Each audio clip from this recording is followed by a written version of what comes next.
Pronto.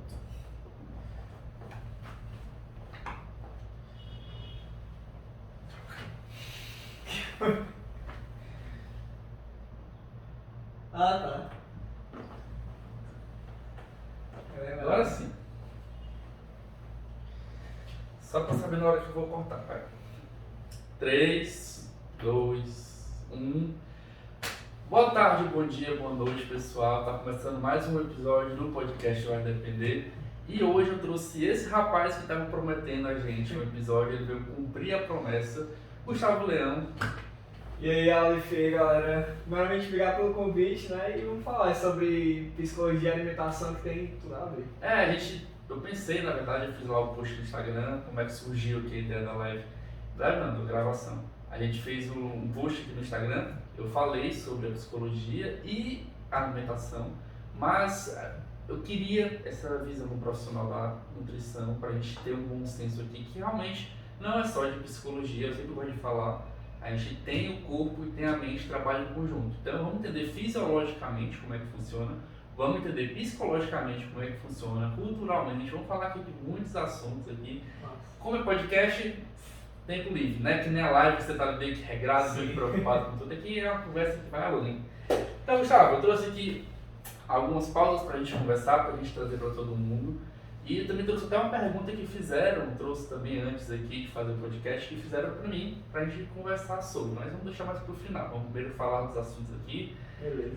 Eu separei, a gente vai conversar em 3 âmbitos: o fisiológico, o social / cultural e o emocional. Então a gente vai vendo, tanto eu vou falar minha visão dentro da psicologia, espero que você fale também a visão dentro do nutricionismo e também uma visão mais experiencial, clínica, Sim. dia a dia, singular, opinião importa muito. Também a gente tem o nosso lado pessoal, né? Na verdade, eu acho que a prática é o que mais importa, sabe, Aleph? Realmente é o diferencial, né? Não adianta você saber muita coisa e não botar em prática. Eu estava até comentando esses dias com uma amiga minha, que não sei como é que é no livro de nutrição, mas na psicologia sempre tem aquele estudo de caso. Aí chega assim, não, no estudo de caso tal, você vê que a pessoa, você fala isso pra pessoa, a pessoa traz uma resposta e ela vai entender. Aí eu fiquei assim, poxa, isso não funciona na vida real, porque a gente que está tratando, o pessoal não tem essa inteligência emocional que tem no livro, não, peraí. A gente tem que fazer outra situação aqui.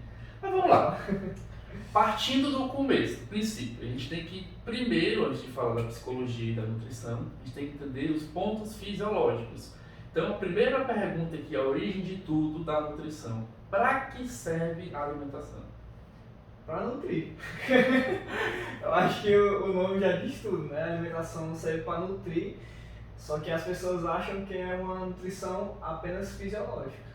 Eu percebo, Gustavo, a gente também entende que procura-se muito prazer na comida. A gente tem a ideia de, poxa, tem que comer isso que é bom, que é gostoso, mas para pra pensar, fisiologicamente, a base da alimentação. A alimentação é para nutrir. Isso. Acabou. É o combustível do carro, no final das contas.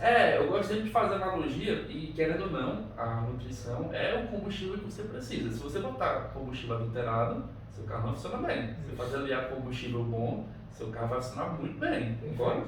Perfeito. Então, assim, a gente sabe que a nutrição na parte fisiológica tem a questão da parte de energia, questão da parte de nutrição, mas a gente não fala só de, por exemplo, alimentação no sentido de você engolir comida. Engolir é só um dos pontos. Tem a parte de digestão, tem a parte de absorção de nutrientes, que é aí que a gente fala da questão da boa alimentação, do bom combustível. Vamos tentar falar um pouco desse sentido de ver como é que é a comida, no momento em que a gente olha para ela ali, a gente ingere aquilo ali, o que é que acontece, sei lá, com o pão que eu como, com a manteiga, com o leite, o que será que eu vou consumir, o que acontece dentro do meu corpo? Então, basicamente, assim, como você falou, né, quando a gente olha, isso aí tem muita razão. O processo digestivo, ele não começa na boca, nem no estômago, como muita gente acha, começa no olhar. Então, quando você está olhando, principalmente para o que você gosta, você já começa a salivar mais, isso já é o início do processo digestivo, seu corpo já está se preparando para digerir aquilo, né? E aí a forma como tudo vai ser digerido realmente vai variar de cada alimento. Então, por isso que cai muito por terra aquela questão da dieta flexível. Caloria por caloria. 84 calorias de um morango não são iguais a 84 calorias de um chocolate. Assim como, mesmo comparando duas frutas, não são calorias iguais. Elas têm enzimas específicas para digerir aquilo, entende? Então o processo realmente vai ocorrer de forma diferente de acordo com cada tipo de alimento. E aí por isso que às vezes pode parecer tão complexo para quem não estuda aquilo. Para os nutricionistas, né, que a gente já estuda, isso é muito natural para a gente já raciocina de forma automática. Mas para quem não tem experiência com aquilo, realmente fica complexo. Ah, será que eu tenho que comer pão agora? Será que eu posso comer isso aqui nesse horário? Então faz muito sentido esse pensamento, né? Comer por comer, senão seria muito fácil. Eu gosto de falar a questão sempre da homeostase. O que é a homeostase, pessoal? Todo o nosso corpo ele tem que entrar no equilíbrio. Ele vai ter que entrar no que você der para ele de nutriente, seja comida, seja água, seja estímulo. Pronto, qualquer estímulo que você der para o seu corpo vai reagir. É uma atitude natural. Então, por exemplo, se você der X de comida, o seu corpo responde do jeito X. Se você der Y de comida, seu corpo responde do jeito Y.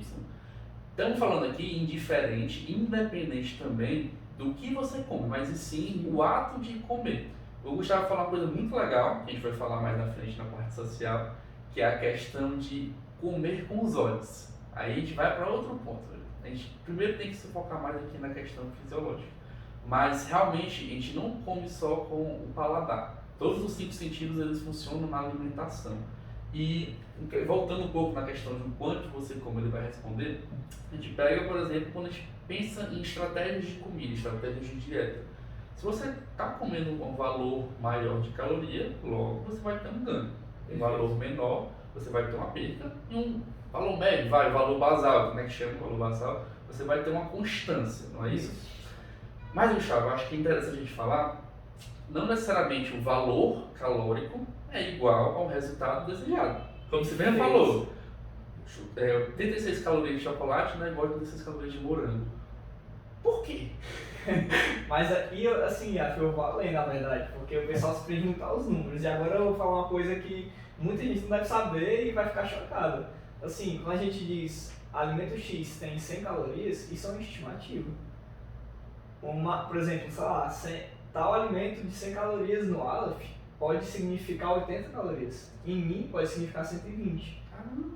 Isso é uma coisa que o pessoal normalmente sabe muito complicado. Como assim? Achava que era uma coisa mais exata. E não é exato. Então, eu sempre falar pra vocês. A forma que o corpo absorve aquele nutriente é singular, é isso?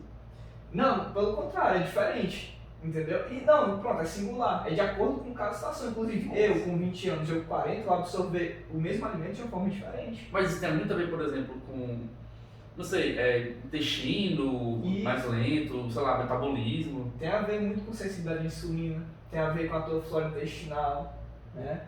Tem a ver com o fato de você ser sedentário ou não, com o fato de você ter dormido bem ou não, inclusive, entende? Então muita coisa interfere. Eu vejo que tem muita gente que é muito focada no número, isso aqui tem 100 calorias, isso aqui tem 100, eu tô em déficit, eu tô em superávit. Cara, não é tão fácil assim, tá? Então, o que a gente faz é a estimativa. Eu calculo e eu falo, cara, esse cara pode ser que ele esteja em superávit. Por isso que é até legal da consultoria, né? A gente consegue acompanhar e ver, esse cara não está ganhando o que a gente queria, e aí a gente aumenta. Então, sempre a gente tem uma estimativa. Lógico que é normal, a gente não... Sei lá, aquele rato de internet que vai, o que é que eu posso comer para ser saudável? Isso é de qualquer canto. Se você comer, sei lá, arroz, salada e carne, você vai ser saudável. Mas ser saudável e ser magro é duas coisas diferentes. Porque não necessariamente uma coisa... Pronto, eu gosto muito de usar, eu sempre gostei muito desse exemplo. O suco de laranja. O suco de laranja é muito saudável. Ok? Mas não necessariamente é algo que vai te ajudar a emagrecer, porque ele é muito calórico, né? É calórico. Então, assim, é uma ideia que a gente tem que ter na nutrição. Por que a gente está começando? Por que, Gustavo? Porque eu entrei na ideia inicial de falar da parte fisiológica. Para a gente passar para os outros cantos, é bom a gente entender inicialmente o que é que o alimento está fazendo ali para a gente. Poxa, se tu tá parando no canto para comer até passar mal, o que é que tu quer ganhar com aquilo ali? Então, isso aí vai para a parte emocional. Mas vamos pensar fisiologicamente o que é que você está ganhando com aquilo ali. Eu te dar uma arma para você raciocinar, te dar um sentido pelo que você está fazendo, vai fazer com que você tenha mais autoridade em dar um passo em sentido ao seu objetivo. Isso. Então, por exemplo, quando a gente fala aqui do suco de laranja, da caloria, eu estou espantado aqui a questão de cada um absorve de um jeito. Mas não, cara, isso é muito real e tipo, realmente eu suspeitei que vocês botaram conta disso também. Mas é assim, não dá pra saber, eu calculei que é uma dieta de 1.200 calorias por Aleph. Eu não sei se o corpo dele tá absorvendo 1.200. Se ele tá absorvendo menos, se ele tá absorvendo mais, como é que ele tá metabolizando aquilo? E assim, Gustavo, um parâmetro que a gente pode ter de ideia. Eu sei que o pessoal usa muito parâmetro de balança, sei lá. Mas um parâmetro assim, poxa, esse aqui vai me ajudar. Massa. Ó, assim, balança já joga no lixo, assim. Não, brincadeira, tá? Pode usar se você souber usar como parâmetro. Até adianta, assim, tem pessoas que têm tendência a oscilar peso e pessoas que têm tendência a não oscilar, entende? Então, assim, já tira por aí como parâmetro não é tão bom, né? Mas, eu quero saber se eu estou evoluindo ou não. Cara, olha a qualidade da pele e caimento de roupa. Esses normalmente são os mais tangíveis, tá? Se você não tiver nenhum distúrbio de imagem, você pode usar o espelho de foto também. Mas assim, caimento de roupa e qualidade da pele, cara, é batata. Porque assim, qualidade da pele melhora em dias. Que a pessoa começa a ter uma alimentação melhor. Entende? Então assim, são dois pontos legais. É uma coisa que eu sempre falei até, e eu vou falar mais à frente, quero também a opinião tua depois, eu não quero pular etapa, tá tão um pouquinho aí. Porque tem a questão de você acompanhar o que você está fazendo. Sim. Então assim, você pode falar, se você está acompanhando fisicamente uma evolução, a partir do momento que você pula uma linha que você percebe que está fora daquilo ali, você já retorna rápido. Quando você não acompanha, tu dá uma surpresa. Isso. Mas você vai pra frente. Bora. Porque assim, eu tô tirando até uma dúvida minha aqui, pessoal. Tô aproveitando que eu Gustavo, que a gente tira as dúvidas pra vocês, eu também aproveito aqui. Mas é interessante, tu falou um ponto-chave, qualidade da pele. É uma coisa que a gente não entende, não percebe. Cara, Gustavo, a alimentação é tão maluca do jeito que até, não vou dizer que pode mudar a cor do olho, mas intensifica a coloração do olho pela quantidade de alimento que você come. Acho que é importante a gente ressaltar o quanto a nutrição modifica a nossa pele, nosso corpo. Nossa, demais. Do jeito que, se você tiver uma percepção muito boa disso, você consegue ter uma modulação melhor do que você quer. Com certeza. Pele que tu falou, é fantástico você perceber isso. Assim, a gente tem níveis e níveis. Uma pessoa que está muito percentual de gordura, está muito acima da gordura dela, ela não consegue ter uma minuciosidade. Mas uma pessoa que é mais, tem uma percentual de gordura menor, ela consegue uma diferenciação. Até então, por exemplo, corrija se eu estiver errado, o que se tem entre o músculo e a pele é só água e gordura, não é isso? Sim. Então, com uma quantidade menor de gordura ali, você tem, por exemplo, você pode verificar as veias que estão mais aparentes, você pode verificar a densidade da pele, pode estar mais grossa ou mais fina. Perfeito. São parâmetros. Sim, certo? sim. Então, vamos tentar fazer aqui uma ideia de resumo. Se você sabe que a alimentação é algo que você está para suprir alimento, show. Você sabe que a gente tem um parâmetro, que o peso da balança não é mais um parâmetro tão assertivo, legal. Se sua autoimagem não estiver distorcida, você tem a sua questão das fotos, a questão de medidas, algo interessante. Então, perceba que a gente tem que ter evidências ali. Isso. E uma pergunta que eu vou fazer para ti, que isso é, nossa, isso você vê muito canto, muito canto. Vai me dizer se você não vai ver na clínica, em pacientes que tu atende, principalmente novato. Chega a pessoa e fala assim, Gustavo, tá vindo bem na dieta, tá fazendo aqui um retão, só que eu fui no final de semana, saí e segunda-feira eu acordei com 3 quilos a mais. Tudo isso é gordura? Não tem nem como, talvez 10 gramas seja algo aí do tipo, é muito difícil tirar gordura, né? Não é tão fácil que as pessoas pensam. Cara, é água. 3 quilos em 2 dias de final de semana, 3 dias Mas é... por que, Gustavo, que o corpo segura água? Água e sódio, normalmente é isso, água e sódio, né? Por que o corpo segura água e sódio? Assim, eu comi para além do que eu estava acostumado. Logo, o corpo tem uma resposta. Lembra da homeostase? Sempre tem homeostase. Mas por que ele retém água e sódio? Principalmente o carboidrato, ele puxa água, tá? Então é difícil você não ver a pessoa extrapolando na alimentação e não ter carboidrato ali no meio. Tudo tem carboidrato. Então assim, normalmente vai ter extrapolação de carboidrato. Nossa, hoje eu extrapolei no frango. Só se é difícil. Se for no churrasco, vai ter um pão diário. Então assim, o carboidrato ele tá ali sempre. Não é por isso que o pobre é tão crucificado. Pois é, cara, é difícil. É um tema que dá pra falar muito sobre, só sobre carboidrato, só sobre consumo. Mas a gente vai falar isso mais pra frente, a questão de quantidade calórica por alimento, que é algo que tem batata. Você viu aquela coisa assim calórica, assim, coisa parece gostosa. Você nem sabe se é gostosa, mas só por ter aquele óleo escorrendo, você fala assim, isso aqui deve ser carregado. Então assim, isso é uma percepção que a gente tem por uma construção dentro do nosso ideal do cérebro. Mais pra frente, calma. Então, a gente passando para a parte fisiológica, tem uma coisa que tu acha mais interessante a gente saber ainda? Não, assim, só para complementar aquela questão da água, porque são dois fatores. O carboidrato ele puxa água, então assim, como você está comendo mais carboidrato, automaticamente seu corpo vai reter mais líquido. E o outro fator, que é assim, é o que eu vejo na prática, tá? Não estou me baseando em nenhum estudo. No final de semana as pessoas tendem a reduzir o consumo de água.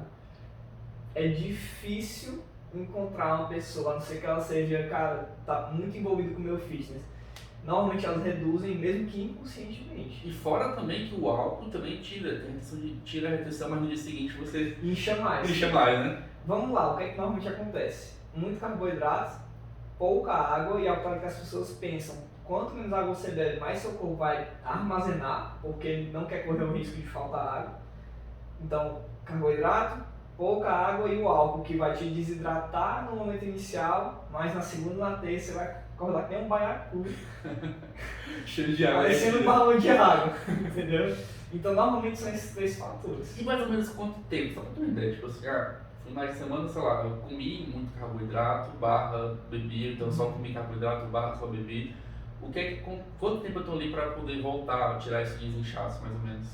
Assim, normalmente é questão de dias, assim, a gente vê que lá pra quarta-feira, quinta-feira, se a pessoa voltou à rotina normal e ali, tende a sair aquela retenção que ficou. Normalmente, do mesmo jeito que ela vem rápido, ela tende a sair rápido. Mas isso depende, por exemplo, da maturidade corporal? Às vezes sim. Às vezes sim. Então, um cara que ele é mais treinado, ele tanto vai ter armazenar menos, né, vai ter uma menor retenção, como quando ele volta, ele tende a já eliminar rápido aquilo. Já a pessoa que é menos treinada, não. Cara, eu acho fantástico. Assim, totalmente maluca na minha cabeça essa ideia, mas eu fico pensando, se o cara, sei lá, frequentemente, sei lá, o homem, a mulher, ele tem lá a rotina dele regrada, um dia ele tira pra comer carboidrato em excesso, beber, o corpo não era pra estar acostumado depois de, por exemplo, 6 meses fazendo isso? Poxa, já tá acostumado, 7 dias, todo dia eu faço aquilo com um dia, por que tu não aprendeu o corpo? Por que tu retém? A coisa sempre fica assim, poxa, é loucura da minha cabeça, eu sei que é loucura, mas pra mim faz sentido, entendeu? Do cara, você tá ali fazendo, aí eu... Tipo assim, porra, eu erro também com frequência, entendeu? Sim. Olha, meu erro também tá na rotina, então o corpo aprende, não retém tanto. Faz sentido. Faz sentido. Pergunta pra Deus. Mas eu acho que entra naquela questão da gasolina. Pode ser que seja isso. Eu acho que não tem como o carro se acostumar com gasolina ruim. A não ser que você, meu carro é vagabundo, beleza, qualquer gasolina vai dar toda. Agora, se você quer transformar seu carro vagabundo no Ferrari, não é qualquer gasolina de esquina que vai fazer ela andar direito, ela vai pra frente. Total sentido. Então assim, vamos fugir um pouco agora da fisiológico, acho que a gente falou bem, que é a questão do macronutriente, a questão de tudo aquilo ali. Assim, só pra comentar, eu não tinha esse pensamento, inclusive obrigado porque deu até um insight aqui, mas realmente o primordial da alimentação é essa parte de nutrição do corpo, né? Então assim, não tem como fugir disso, no final das contas, não é só pra assim, fechar o pensamento. Gustavo, a gente passa, não é difícil falar disso porque é muita coisa. Sim. Você não pode separar o arroz do feijão, vai fazer a alimentação. Porque você precisa dos dois em conjunto, do corpo e da mente. A gente tende sempre a comer com a mente, não com o corpo. Sim. Se você parar pra pensar, tá bom, não precisa parar pra pensar não. Vai no YouTube agora, vai algum vídeo, procura uma rotina de um atleta fisiculturista que ele vive daquilo, certo? Eu peguei uma vez, eu vi um comentário do Fih Franco que ele falou o seguinte: eu não como mais por uma questão palatável, eu como para suprir uma necessidade física do nutriente que está em falta. Eu, quando escutei isso a primeira vez, eu falei assim, cara, é impossível. Não tem como o cara não sentir prazer na comida. E assim, pra mim era muito difícil aceitar essa condição que ele me falou, porque era muito fora da minha realidade. Sim. Só que o tempo passa. Então, você vai fazendo bem direitinho, você vai vendo o resultado, você vai mudando a percepção de que o valor, vamos lá, o momento em que o valor te traz um certo prazer por estar comendo aquilo, não vai ser maior do que o resultado que eu quero adquirir. Então, quando isso entra na balança de uma forma automatizada, você realmente fala assim, não quero. Não. Agora sim, requer tempo. A gente vai entrar nisso agora, falando dessa questão social. Mas assim, realmente a questão fisiológica, não dá pra gente pensar que nem robô.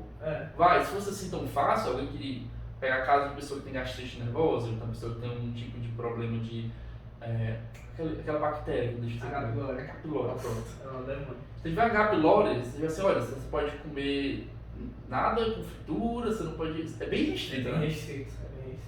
Teoricamente, fisiologicamente falando, poxa, tá aqui, por que a gente faz errado? Porque a gente tem a parte emocional. Exato. Se a gente briga tanto, a gente vai Exato. saber hoje o porquê, pessoal. Continue aí. Então, primeiro, antes de ir para a parte emocional, que eu acho que é o cereja do bolo aqui de hoje, vamos para a parte sociocultural. Massa. Certo? Por que eu separei, Gustavo, essa parte que eu quero que a gente converse mais sobre?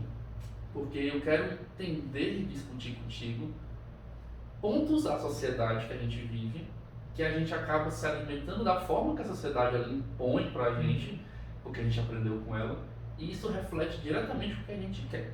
Massa. Vamos pensar bem do princípio da nossa vida. Com quem foi, Gustavo, que tu aprendeu a comer? Acho que foi minha avó. Tua avó. Então, tá sempre entrelaçada à família. É. Então, tu acha que tua avó chega assim, Gustavo, vamos comer essa base de carboidrato, que ela tem um baixo índice glicêmico, porque assim você vai ficar tendo uma resistência à insulina boa. Ah, vovó, obrigado. Não é assim, não é? Então, assim, por que é importante a gente saber disso? O que os nossos pais, os nossos avós, as pessoas que nos cuidam, traz pra gente, é o que a gente entende de ser bom ou ruim. Perfeito. Se, por exemplo, o Gustavo, ele tem a mania de comer chocolate depois do almoço, a culpa é do Gustavo? Não, alguém ensinou pra ele. Alguém na casa dele faz aquilo.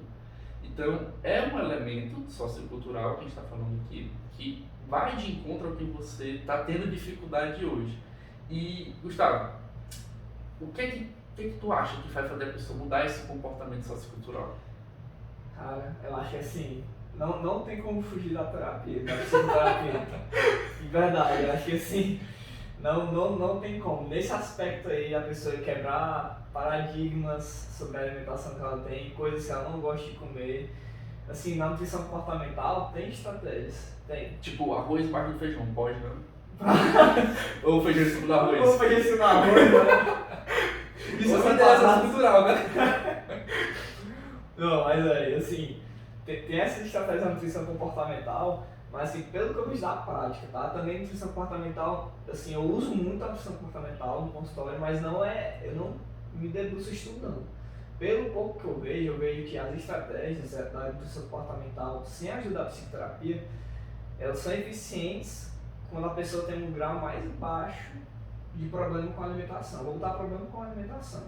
Quando eu tenho um grau mais alto de problema com a alimentação, tem que ter a psicoterapia junto. Mas se falar problemas questão de aceitação do alimento, cara, compulsão alimentar de uma forma, transtorno alimentar de forma geral. transtorno alimentar, certo? E aí a gente perpassa por vários, né? Desde compulsão e tudo mais. Então, assim, acho que depende muito do nível do problema. Entendi. Porque eu acredito, certo, que ainda no sociocultural, nós aprendemos com nossos pais, como eu falei aqui antes, mas também a gente deixa de aprender, que é um ponto que pouca gente fala. E o deixar de aprender é perigoso por quê? Vamos trazer para o nosso contexto cearense / brasileiro. Se a gente pegar o tipo de comida que a gente come aqui no Brasil, é totalmente diferente do tipo de comida que se come, por exemplo, na Europa. Certo. Aqui, pelo que eu sei, o Gustavo sabe melhor que eu, vou chutar aqui. Tá bom, não vou chutar assim mais ou menos. Aqui a gente tem uma ingestão de carboidrato bem maior nas refeições principais com almoço e na janta, sendo que lá fora não tem, não é isso? Cara, assim, depende muito da região. Depende muito da região do país e tal, porque assim, a Europa é muito grande, né? Mas, vamos pegar, sei lá, Alemanha.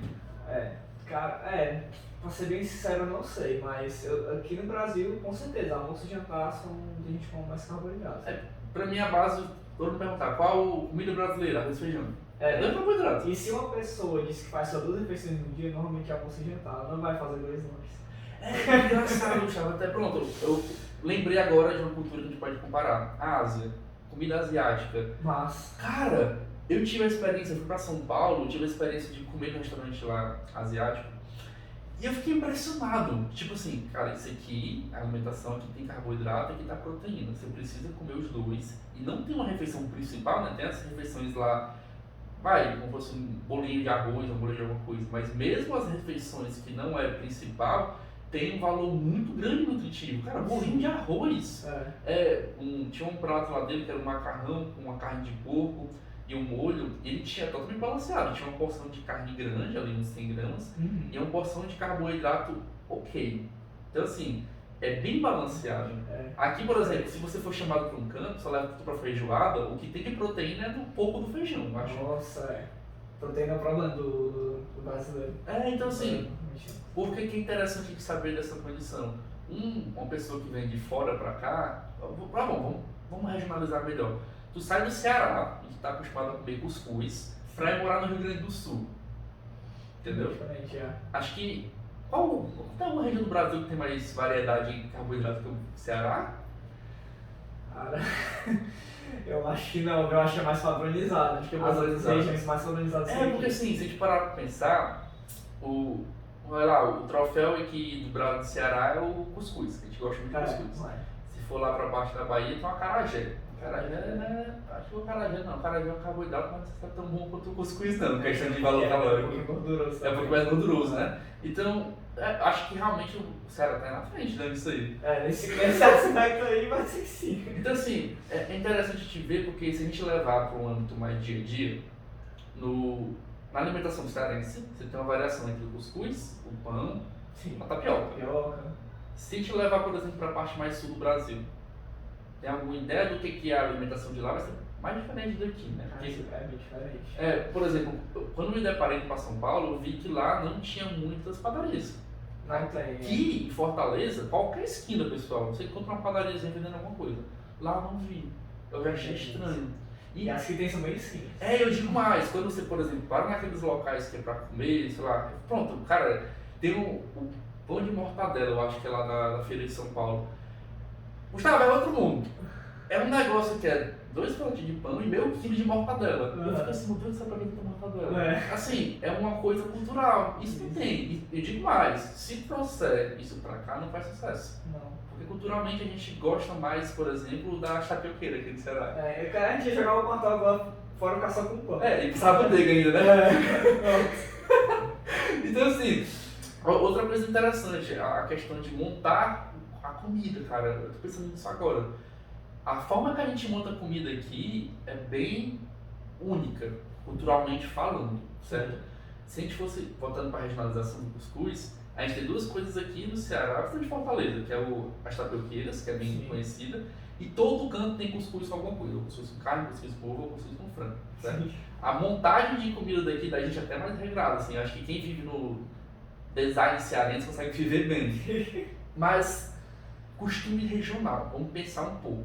O que é que pode ter de costume regional que pode atrapalhar? Assim, pra ser bem sincero, eu acho que, assim, primeiro ponto, acho que vai depender muito da quantidade. Então, cara, se for pegar assim, se uma pessoa não for intolerante à lactose, não tiver alergia ao glúten, nada do tipo, cara, qualquer tipo de alimento, assim, via de regra, ela pode consumir dependendo da quantidade de frequência. Certo. Agora, uma coisa que pega um pouco, principalmente aqui no Ceará, é a questão de óleos. Principalmente a tia que descobriu um óleo de não sei o que e a manteiga, cara, nossa, manteiga ghee é batata. A manteiga ghee ela é muito gostosa. Teve uma menina que veio entrar em contato comigo no direct e ela tava com a pele cheia de espinha e tal, toda oleosa. E aí ela disse que tava usando manteiga ghee. Aí eu falei pra ela, e ela tem intolerância à lactose, eu falei pra ela, troca por uma manteiga de palma, que é uma manteiga que é vegetal. Ou pelo menos por uma manteiga normal. Ela trocou e automaticamente a questão da pele, né? De novo. A pele dela melhorou. Tipo assim, ela nem foi preconceito comigo, ela só pegou essa dica e assim, melhorou a pele dela totalmente. Então, essa parte da gordura às vezes pega um pouco. Tem uma coisa que eu acho que tu lembrou disso agora. Um amigo meu, ele falou pra mim que quando ele come muito carboidrato, aparece uma mancha na barriga dele. É uma mancha específica. Tipo, como ele sabe bem modular a dieta, ele, quando passa, por exemplo, um período de muito carboidrato, suja essa mancha. E quando ele tira o carboidrato e reduz até um certo ponto, a mancha some. Eu fico assim, cara, isso é um câncer. Cuidado. pra mim é maluco. É uma mancha preta que surge do nada e ela vai embora quando você tira carboidrato. Tem umas manchinhas, mas assim, não sei se vai ser por causa dele, porque tinha que analisar o contexto geral, mas normalmente pessoas com diabetes, principalmente crianças, aparecem muito essas manchinhas né, no pescoço, são as manchas escuras, mas normalmente é no pescoço, na barriga, não Pois é, não cara, falar, não. é só pra enfatizar como é importante olhar pra pele, assim. Cara, é pra você ver, né? Espinha, mancha, densidade. Nossa, já falou muita coisa aqui, pessoal.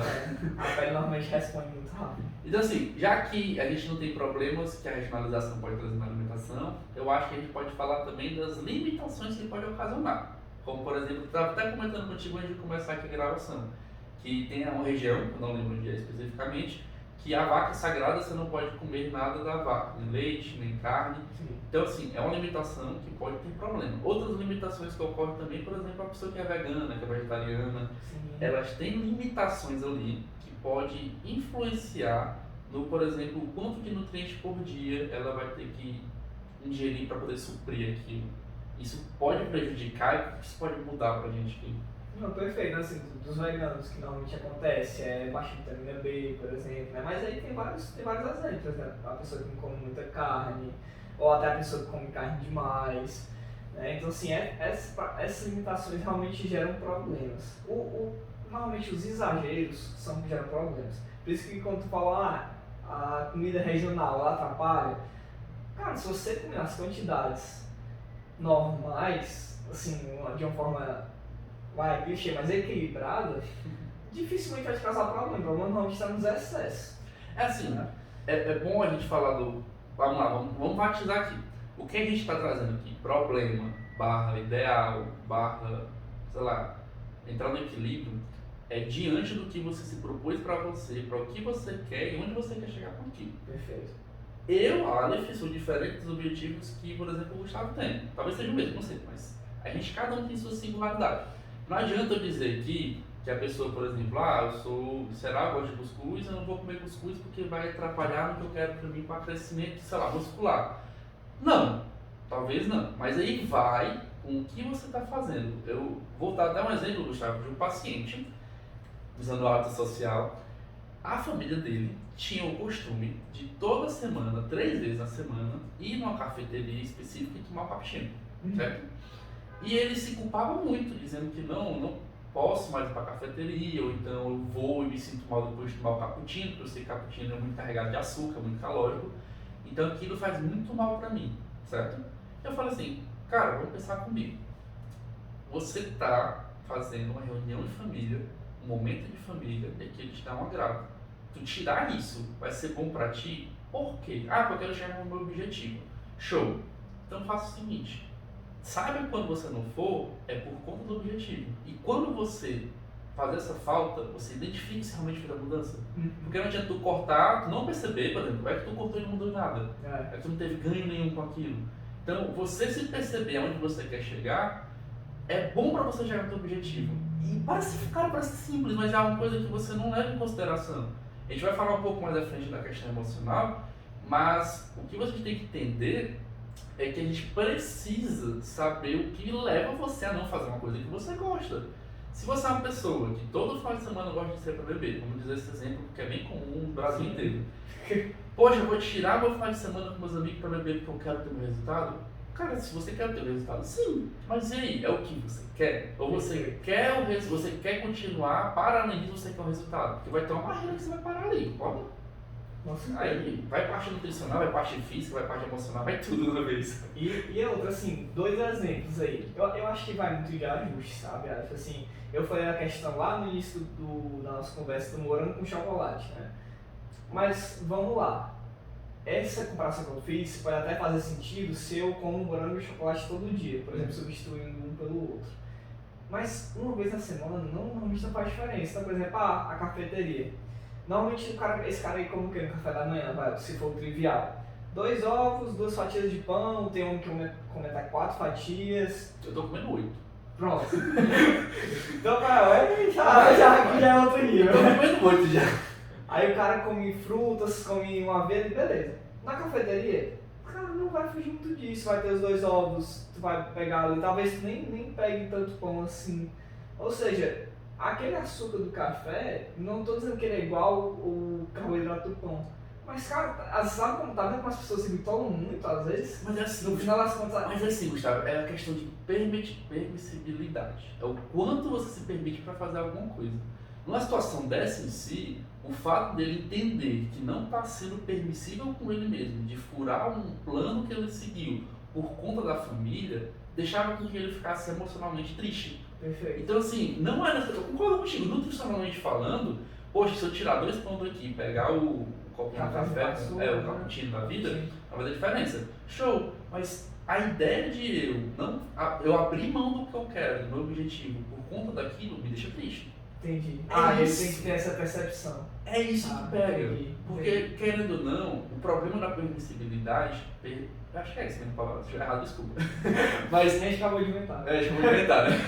Mas o problema de ser permissível é porque você começa a replicar aquilo no outro momento do dia.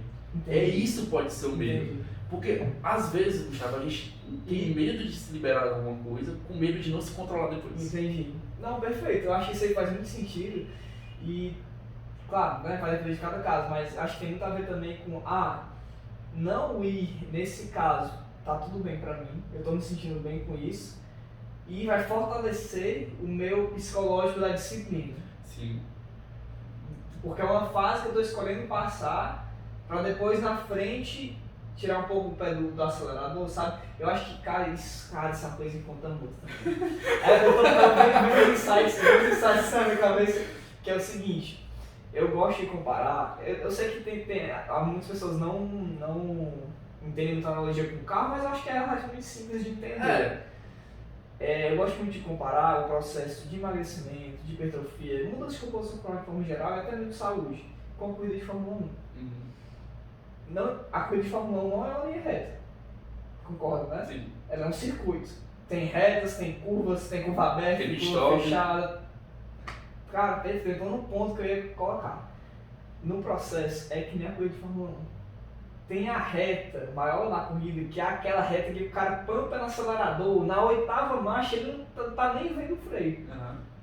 Tem o momento da freada da curva, tem aquelas curvas que você vai diminuindo a velocidade, então nunca o cara tá sempre acelerando, ele tá freando, ele tá mudando de direção e tem o pit stop.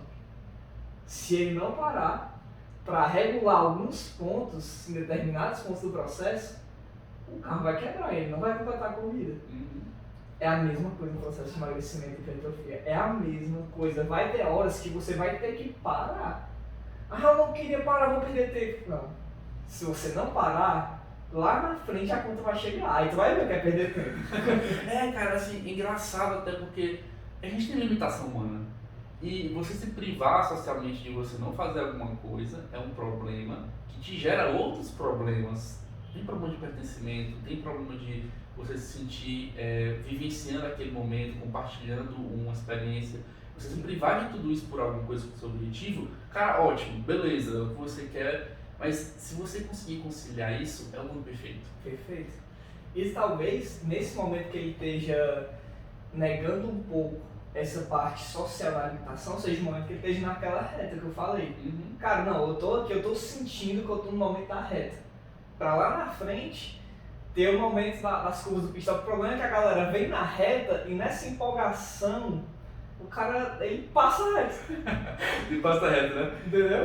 Tem uma coisa, é algo que frequentemente se vê em casos clínicos, bem provavelmente já percebeu isso com acompanhamento de paciente, que é o que a gente chama na psicologia de pensamentos descognitivos, que são os pensamentos disfuncionais.